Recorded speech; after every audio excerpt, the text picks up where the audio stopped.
Yeah. Well, first of all, would just echo that. Super proud of Darian. Just excited for him. I let the team know last night, and those are the type of awards that I love to see us win. We've won a Campbell Trophy here. We've had people on the Good Works team. We've won the Bowden Award. We've had. So I guess we'll put the Warfel Trophy on alert here. I think that's another one that kind of fits what we're all about here. But man, this is an award that I've seen many times given out. I've been at the ESPN Awards show many times and have listened to the presentation on the Disney Award and what it's all about. And it's just a great award. It's a great honor for Darian. This is the most inspirational figure in college football. It's not necessarily a player or a coach or whatever, but the most inspirational figure. And we've had, lots of people. In particular, I remember a couple years ago, Tyler Trent, winning it, and how special that was. So, this is awesome. And Darian, what a great example he is. He's a undersized running back, but a really good player. And had a couple of ACL surgeries in high school, and still put the work in, chased his dream. And not only did he chase his dream, but he accomplished his dream and has become a good player for us here at Clemson. I mean, he's a very productive guy and has become a great leader, an inspirational leader within this locker room and in this building. And that's, to me, is what it's all about. It's making the best of what you have, and working every day to be the best version of you, and doing it with joy, and doing it in a way that impacts those around you in a very positive manner. And Darian has certainly done that with this team, the community, and beyond. So I'm really proud of him, happy for him, and just a great honor. But as far as us. Sad that our home season is over, but it was a great finish for us this past week. Just really appreciate our fans for showing up this year and giving us the best, even in this environment we're all in, giving us the best, home atmosphere out there. Really appreciate our fans for that. So proud of our team, but from this point forward, we got to go get it done on the road, and got a big challenge this week going up to Blacksburg. Looking forward to it because this will be a different type of challenge than what we've seen. Night game, Blacksburg, the weather, snow, rain, you name it. So to me, that's a great challenge and something we look forward to. But their football team, first of all, when you look at their offense, a lot of times, again, you look at a record and or at least fans may look at a record and be quick to judge somebody. But that's not what we do as coaches. When you look at this offense, they're 9th in the nation in rushing. They're 4th in the nation in yards per carry, almost 6 yards a carry.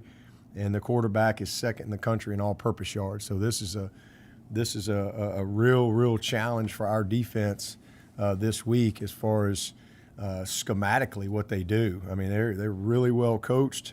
They've got a great scheme, and basically it's option football in a nutshell with a guy who can throw the ball really well, and a bunch of misdirection and eye candy to go with it.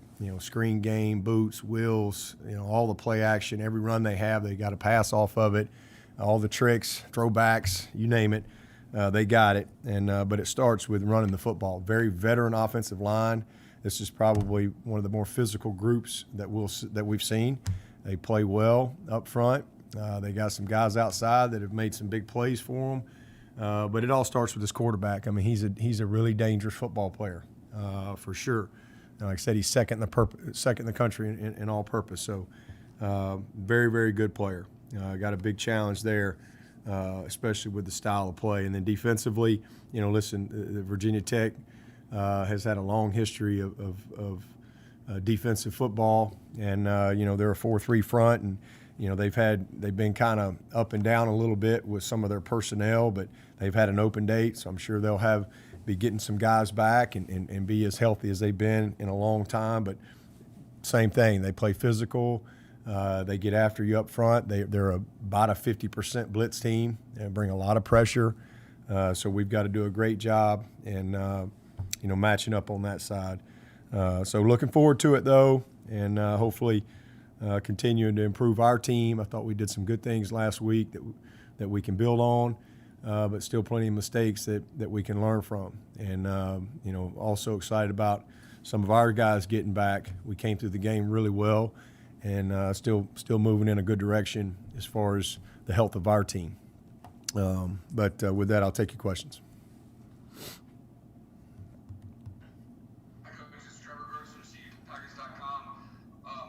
I don't know if you'll play Florida State, but if you don't, then you can clinch a spot in the ACC championship with this game. Will you break out the orange bridges for this game? Well, I don't know that, so, nobody's told me that at this point, but, if something happens, then that could definitely be a possibility. But right now we gotta go win 2 games.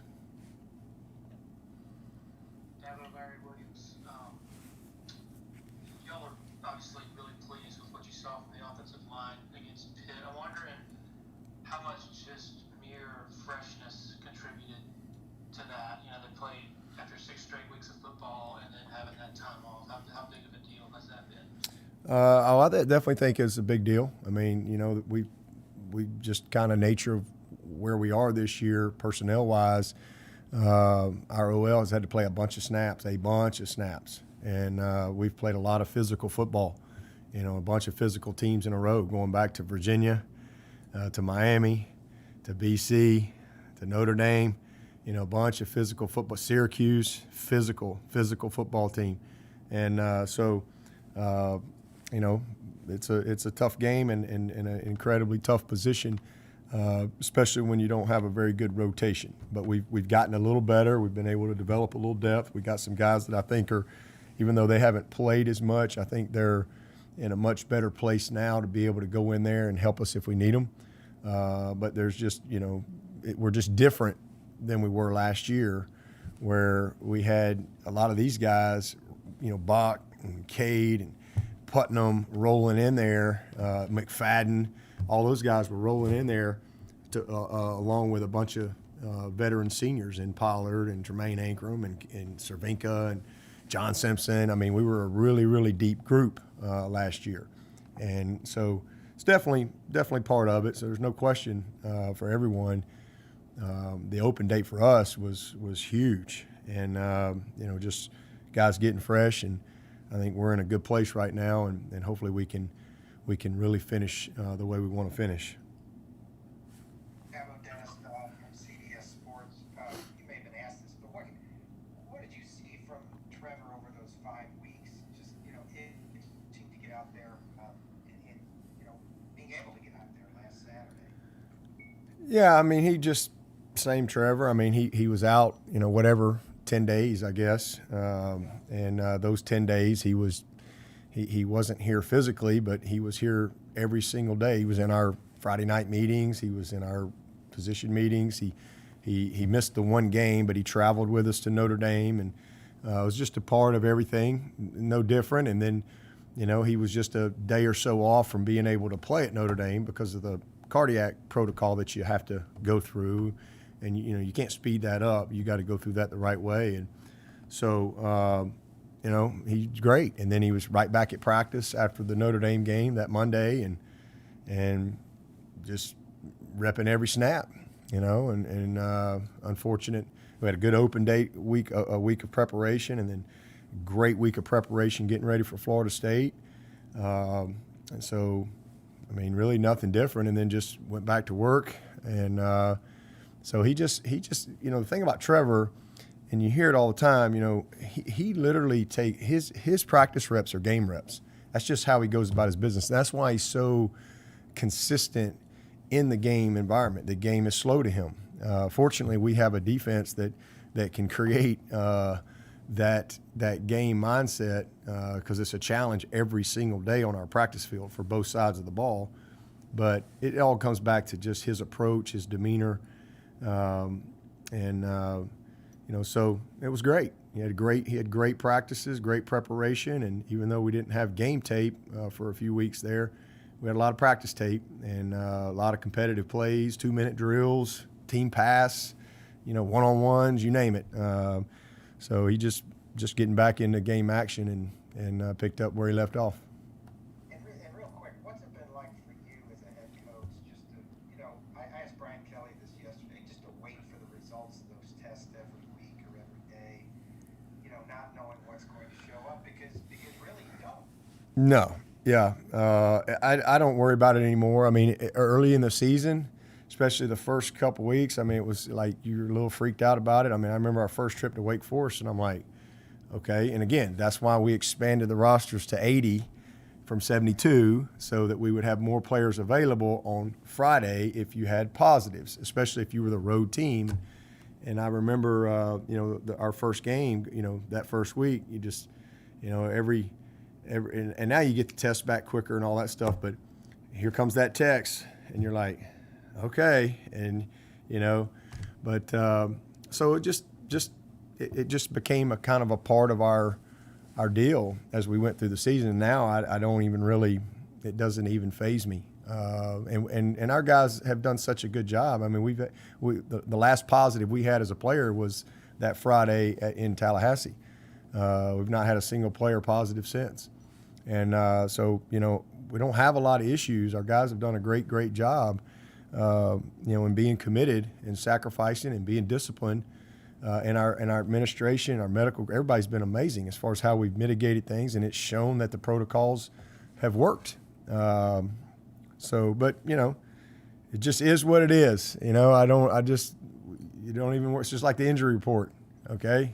All right. This guy's out. You got to, as coach, you can't sit around and dwell on it. You got to have the next guy ready to go, and you got to find a way to give your team a chance to win.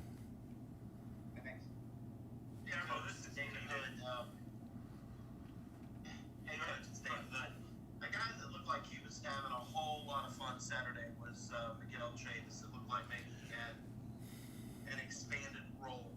Is it okay to comment on that, or did I not notice right? No, he was actually. We had a staff member who was out for the game, and so he was able to be elevated to on the field for the game. He was just doing his job on game day. He did a great job. With those guys. Coach, this is Gene in Charleston. If you guys don't play Florida State next week, have you heard anything about the possibility of playing another ACC team that is missing a game or missing more than one game? I have not. Also, I talked to Jamie Chadwell yesterday and asked him, who he looked to for models and influences for his program. He mentioned you, and he mentioned his mom. Maybe not in that order, but you hear stuff like that all the time. But, it still must mean something to you that successful young coaches look to you like that. What do you think about that? Well, I appreciate that. And, I think that, we just want to be a great program. We've always, from day one, we've wanted to build a model program that could be a model of consistency, not just win, but win the right way and win in a way that builds young people. I've always said it's not the X's and O's, it's the hearts and souls, and that you're dealing with every single day. And if we win a bunch of games, but we don't impact and shape lives doing it, then it's not worth the paper that it's printed on. In my opinion, that's just our approach and always has been.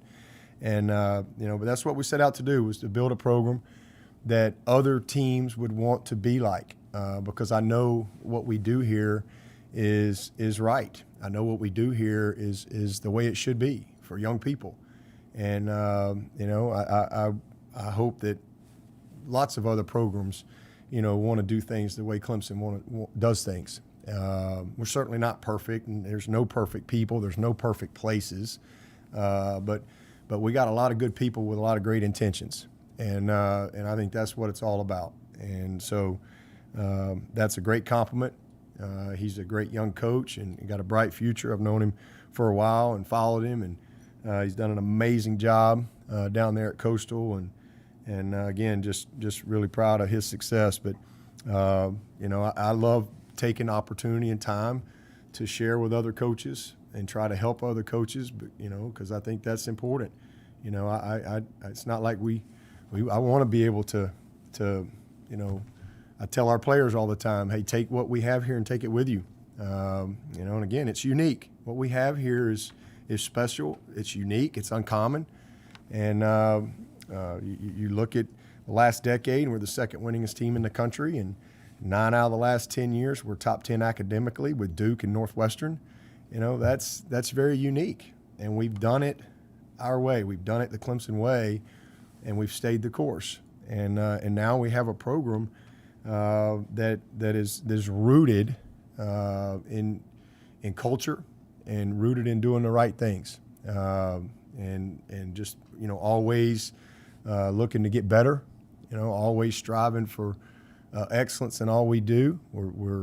We have discipline. We have accountability. There's always going to be challenges. There's always going to be disappointments. There's always going to be failures along the way. But it's how you respond to those things, and ultimately, it's the type of men that come out of your program. Period. And I'll put our program up against anybody, and what we've been able to do with the amount of graduates, the academic consistency and excellence that we've had to go along with consistency on the field. That's a unique thing in college football. So, we take a lot of pride in that aspect.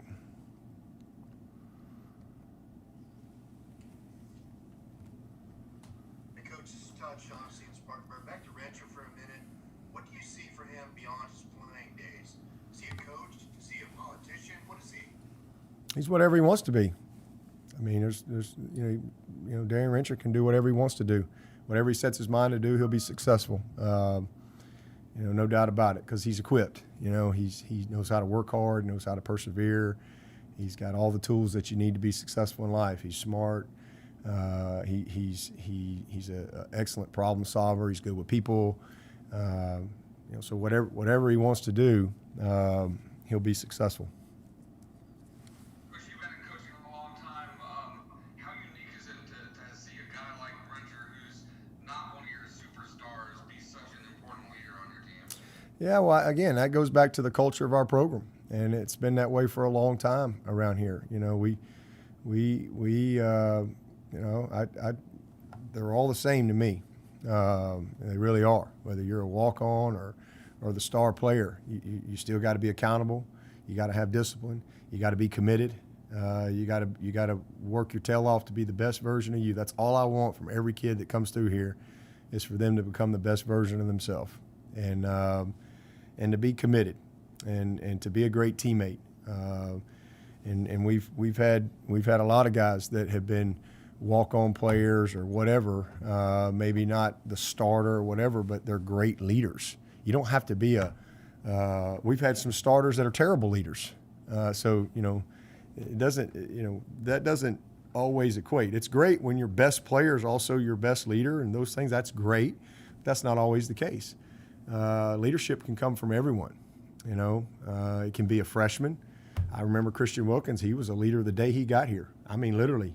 He wasn't sitting around waiting on somebody to lead him. He was a leader the day he got here as a true freshman.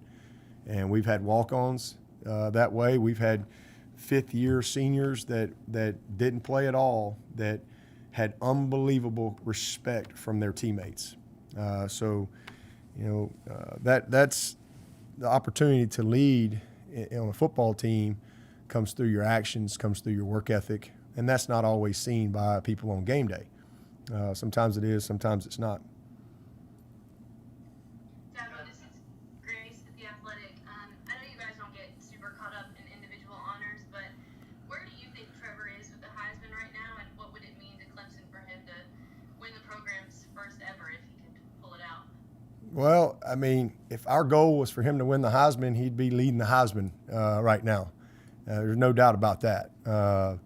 But that's not our goal. Our goal is to win the game, and he's if you look at I think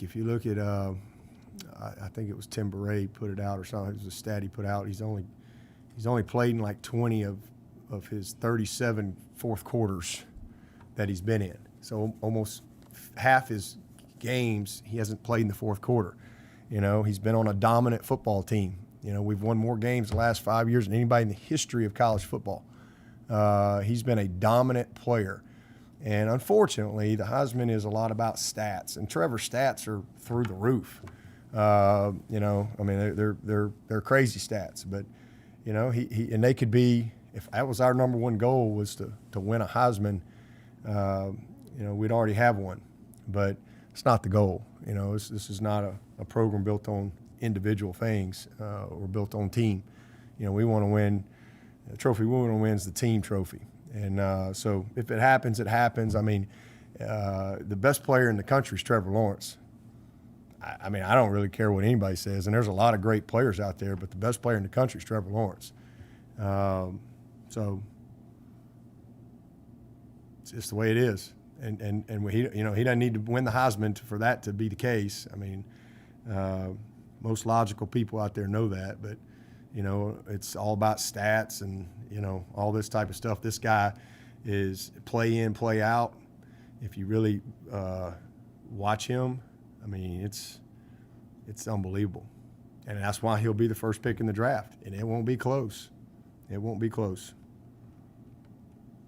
This is PvP. Yesterday, Brent was telling us how while some of the defensive starters were out, it gave really critical reps to some of those younger guys, and we're seeing that on the field. We saw some of that on the field last Saturday. Now that it's all coming together, that must give everybody on this team so much confidence. It does. You guys could achieve. It does. I mean, you look at the development of Trenton Simpson, with Mike Jones going out, and all of a sudden he's forced, and man, he's gotten better and better and better. And you look at Malcolm Green, he's a true freshman, and he's developing, and he's coming. Fred Davis has gotten a lot of good snaps where, we've developed all of those safeties have gotten some experience. All of our backers have gotten some experience. Just really pleased with what Miles Murphy and Brzee have been able to do this year as true freshmen. So, I mean, all across the board defensively, we've had to mix and match all year. And so we're getting to that point now where we've got, all these guys back. You look at the year, Sheridan, he's going to be back, but Sheridan's had, and Mario, I mean, we've had injuries. We've had a little bit of everything across the board, but guys that we've continued to play, well. And we've been just forced to have to get guys ready in different roles and so forth. Skowski being out has given a lot of guys opportunities. You look at what Balin Spector's done this year. So where we are right now, totality-wise, after 9 games, it's really pleasing as far as where we started from every aspect, from a depth standpoint, a functional depth standpoint, confidence, just knowledge and understanding of our scheme and what we're asking people to do. We're fundamentally better. We technically are more consistent. So I'm proud of what we've been able to do. And I definitely think that that's a positive for us, down the stretch here. Hey, Dabo, David with ESPN. Do you have a strong opinion on whether you want to play another game after this? I mean, would it be, as you said, with the number of injuries that you had, would it be beneficial to have some more snaps for some of those guys as you get ready for the postseason, or in your mind, would it be easier just to have the week off, an extra week to prepare for a potential ACC title game? Well, unless you were living under a rock last week or so, I had a strong opinion then. I don't necessarily mean it has to be against Florida State, but just anyone would be good. Or? Yeah, and we didn't get to play the game, but we were, we had a runaway bride. We were walking down the aisle, and so we were prepared. And it's not like you just didn't get to play. I mean, you work all week. You're prepared. So again, whatever they tell us to do, I mean, that's the end of the day. But my strong opinion was already voiced. I'm sure there's video. You can probably find it somewhere. But do you think there's a benefit to whether it's Florida State, whether it's any other team? I think if we had to play a game, we should play the game that was scheduled. That's what I think. We shouldn't have to prepare for a 12th game. We shouldn't. We had an 11-game schedule. We should play the game that we prepared to play. If we are supposed to play a game. Thanks. Hey, Coach, it's Trevor again. Coach Venables was telling us yesterday that he thought Skowski maybe played even earlier than he should have because it meant so much to him to play on senior day. The Butkus Award semifinalist list came out yesterday.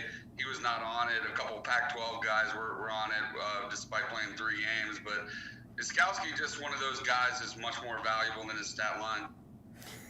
Yeah, no question, no doubt about it. He is a great player, and yeah, I mean, I personally didn't think he'd be back till Virginia Tech, but that's just the nature of who he is, and that was his goal, was to get back for the Pitt game, and he achieved his goal.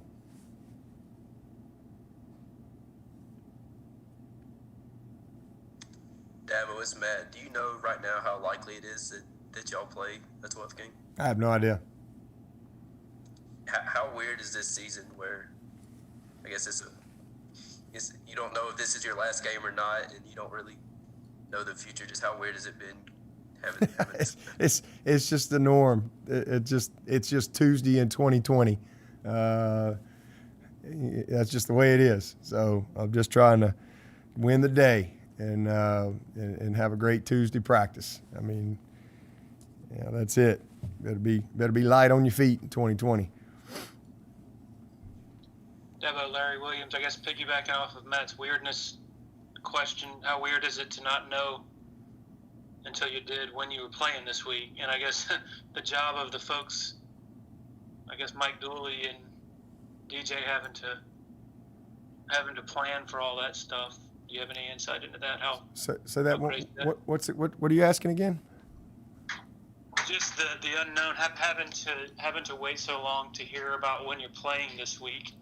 And you talking about the kickoff time? Okay, I didn't know what you were talking about. I was like, I didn't know what you're talking about. I didn't understand. So yeah, we've known we're playing VTech. We just didn't know the time because, they got all kind of drama going on. But I mean, it's not that big a deal. I mean, the biggest issue is just we got to set the charter. We got to have playing times and all that. But that's not really that big a deal. We've got a noon schedule. We got a 3:30 schedule. We got an 8 o'clock schedule. And so, there's certainly logistics involved, but typically a little bit earlier. But, so that way you can schedule get your itinerary done, get your buses lined up and all that type of stuff. But,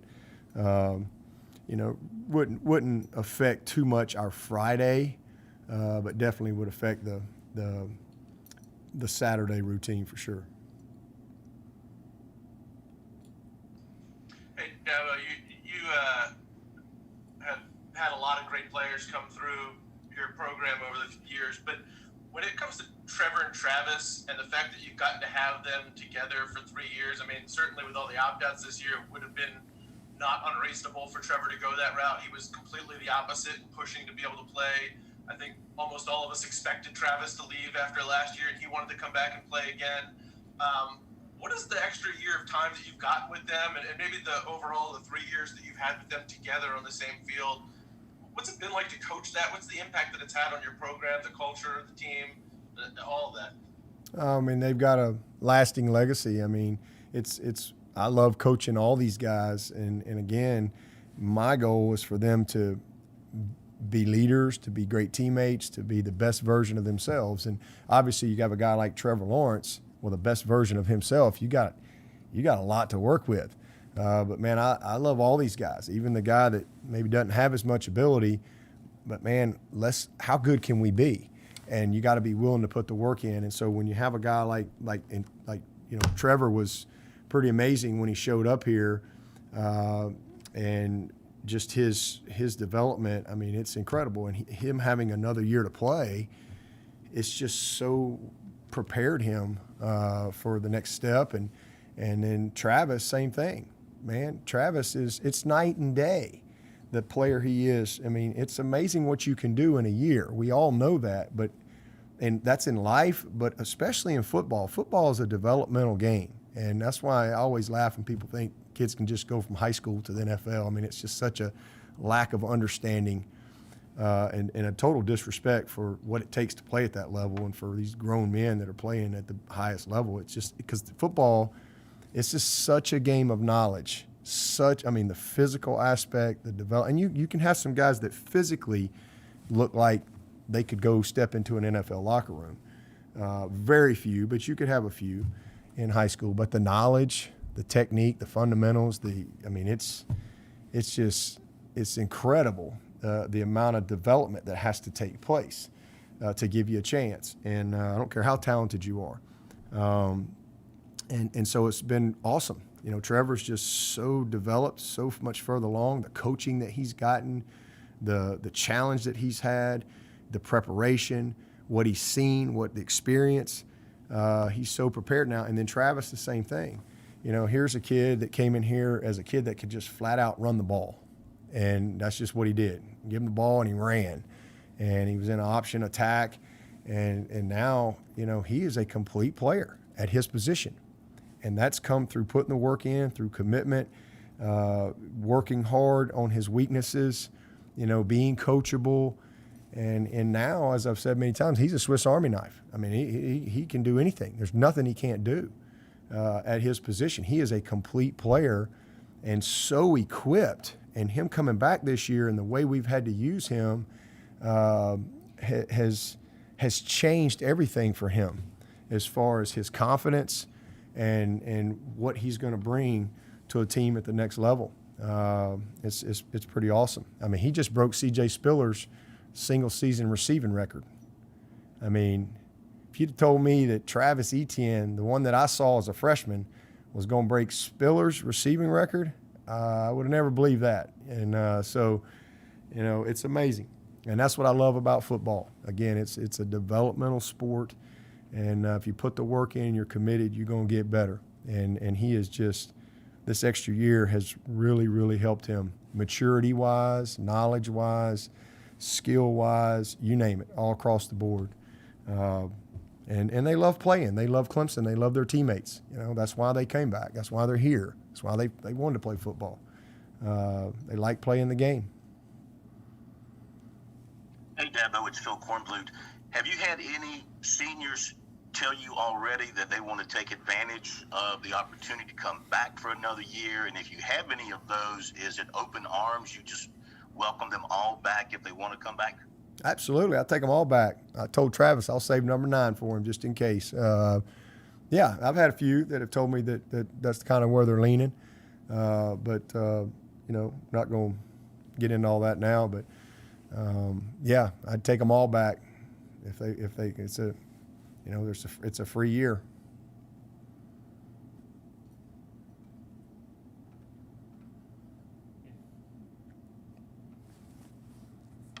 Coach, Virginia Tech's Trevor again. Virginia Tech's running back Herbert leads the nation in all-purpose yards, 4th nationally in rushing yards. Just what kind of a back is he? A good player, and not just him. You know, he goes from 25 to 0. He's worn 2 different numbers, but man, they and 6 gets in there. I mean, they're really good. I mean, they, like I said, they're 9th in the country in rushing the football. They're 4th in yards per carry. Quarterback is a great runner, and that's just how they're built. That's what they're committed to, and then everything that comes off of that from a play action standpoint, and backs getting out of the backfield, you know, on the wheels and those type of things. They stress you. I mean, this is a team schematically that really knows what they're doing, and we're gonna have to be ready. We're gonna have to play really well. Lots of discipline. And you know, win some matchups, you know, win the line of scrimmage, and affect this quarterback. But if you don't stop the run against these guys, you're in trouble. and not every, they've, like I said, that's why they're ninth in the country. They've been pretty successful at it. Any additional questions for Coach Swinney? Hey, Coach. All right, we're going to turn it over quickly to a special guest. Hey, Coach, I've been instructed to ask the last question. What is it like for one of your players to win the Disney Spirit Award? Yeah, it's awesome, man. That's kind of how I started the press conference. Those are the type of awards that I want our program to be known for. The Campbell Trophy, the Disney Spirit Award, the Bowden Award. We gotta see if we can find that Warfel Trophy in here somewhere along the way. The AFCA Good Works Team. I mean, those are great awards that I think any program should covet. At least we do around here. So, fine, glad that happened, and couldn't have happened to a better guy. So, we all proud of you, Wrench, and know you'll represent us well. And I don't know, is there a free trip to Disney that comes with that? Hey, look, we're gonna have to get something. Man, hey, I'm all in for some Space Mountain. Count me in. Maybe we'll get like a private Disney trip. It'd be awesome. All right, with that, we will close up Coach Swinney. Darian's now available for questions if you all would like to take